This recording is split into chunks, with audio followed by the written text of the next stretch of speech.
첫 번째는요, 복지부 차관 고소입니다. 병원을 떠난 전공의들이 오늘 복지부 차관을 고소하겠다 이렇게 밝혔습니다. 네, 전공의 20여 명은요, 오늘 병원을 집단으로 떠난 지 9주 만에 처음으로 기자회견을 열었습니다. 이들은 정부가 의대 정원 확대 정책을 강행해서 이 각종 정책에 피해를 봤다면서 이 사실상 실무를 총괄하고 있는 박민수 보건복지부 제2차관을 직권남용과 권리행사 방해 혐의로 집단 고소하겠다라고 밝혔습니다. 이번 고소에는 전공의 1,362명이 참여를 했는데요. 이들은 또 이 대통령과 정부를 향해서 박 차관을 경질해달라고 촉구를 하면서 경질 전까지는 절대 병원에 돌아가는 일이 없을 것이다라고 말했습니다. 영상으로 보시겠습니다. 저와 우리 전 전공의들은 보건복지부 박민수 제2차관을 직권남용의 혐의로 고소하기 위해 이 자리에 섰습니다. 3일이라는 짧은 시간 동안 전국에서 1,360명의 사직 전공의 동료들이 이번 고소에 참여했습니다. 법원이 결국에는 중립적인 입장에서 사필 규정의 판단을 내려줄 것이라 믿어 의심치 않습니다. 저는 박민수 차관이 경질되기 전까지는 절대 병원에 돌아가는 일은 없을 것입니다. 의료개혁은 이 차관 한 사람의 무슨 생각으로 되는 게 아니죠. 윤석열 대통령이 직접 그 부분을 주도를 하고 있고 정부 차원에서 어떻게 보면 정권 차원에서 지금 이루어지고 있는데 그거의 일종의 이제 실무 발표 창구역을 맡았던 그 차관을 바꾸라 이렇게 요구를 하고 있고요. 그러기 전까지는 병원에 돌아가지 않겠다 이렇게 정부를 위협하고 나섰습니다. 자, 전공의들의 이런 주장 과연 국민 다수가 공감할지 지켜봐야 할 듯 싶습니다. 그간 4분 오열됐다는 평가를 받아왔던 의사협회는요, 일단 단일 대우를 꾸리기로 다시 뜻을 모은 듯합니다. 네, 의사들의 대표단체를 자처해온 의협. 최근 비대위와 이면택 차기 회장 사이에 집안 싸움으로 내홍을 겪기도 했는데요.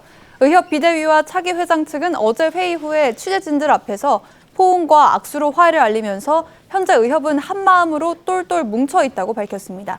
그러면서 의사단체의 단일한 요구는 의대 정원 증원에 대한 원점 재논의임을 다시 한번 강조했습니다. 앞서 전공의 대표가 의대 교수들을 향해서 착취 사슬의 중간 관리자다. 이렇게 물론 이제 글을 언론 보도를 인용하고는 합니다만은 그렇게 비판한 것에 대해서도 의협은 해프닝이다 이렇게 반응했습니다. 네, 대한전공의협의회 박단 비대위원장은 앞서 지난 12일 자신의 SNS에 의대 교수들이 착취 사슬 중간 관리자 역할을 해왔다는 한 언론 기사 공유한 바 있거든요.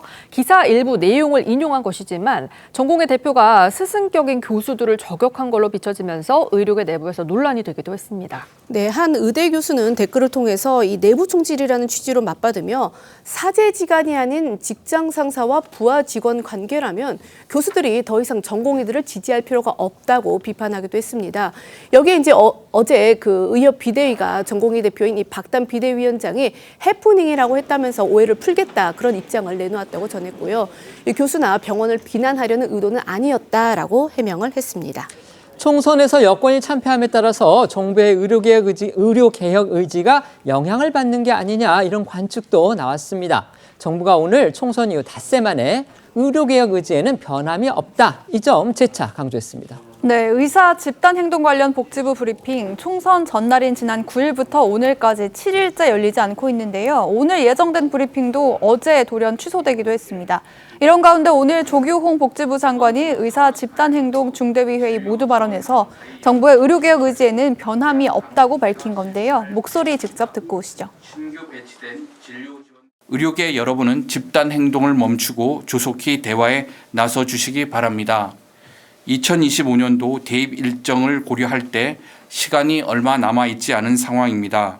의료계는 과학적 근거를 바탕으로 한 통일된 대안을 조속히 제시해 주시기 바랍니다.